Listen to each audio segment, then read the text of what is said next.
THRILLBILLIES was crazy.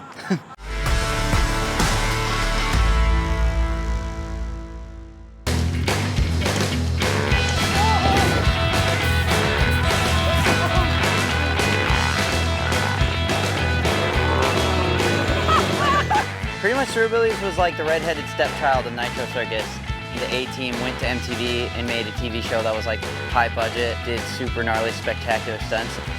The THRILLBILLIES was me and Crumb and Cam McQueen with $300 and a hammer. And the name of that game was just Don't Die or Get Tetanus. Figure I'd rather overshoot it. Overshoot it, hit it third.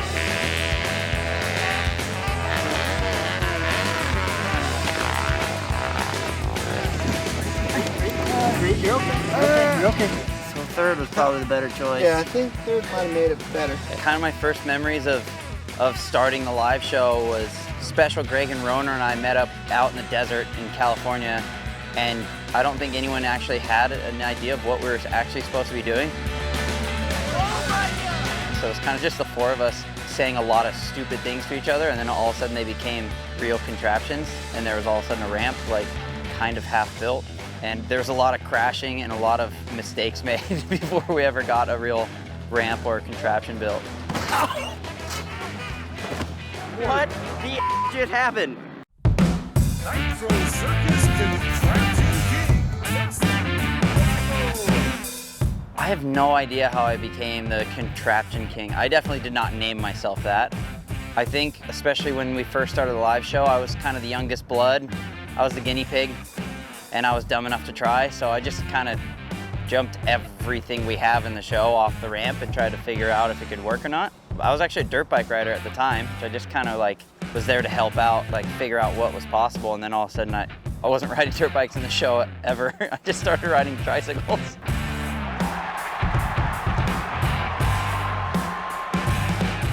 I guess I'm a little heartbroken that land boogie boarding hasn't taken off. I had pretty big aspirations in the beginning that it was going to be kind of take over the scooter craze and surpass that. 10 years later, I'm still the only one, so that kind of went nowhere. 2 other people have attempted it, but no one else has taken it down the roll-in or actually made it to the landing, so.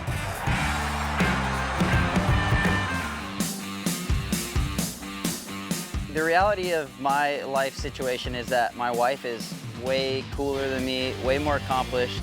She's good looking, and she's really, really talented. Why she picked a land boogie boarder is beyond my understanding, but she can do pretty much anything, and she usually does them all better than I do. She's pretty much the reason that I got booted from Action Figures 2 and she's in it instead.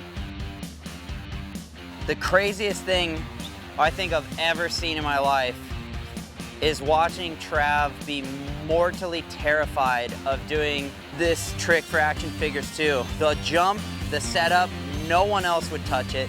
That is forever etched in my mind, because to watch someone who is that fearless and that talented just shrink away from it so many times, and then eventually just turn the corner and just go, nope, I've wanted this my whole life, and land it perfect. Like, that was the coolest thing I think I've ever seen in my whole life. Maybe the other best of all time thing I've ever seen is when Dove and Roner forced HAFFEY to go bungee jumping with his crippling fear of heights, and what he thought might be his last words were, "See you in hell!" Amazing. See you in hell! Oh my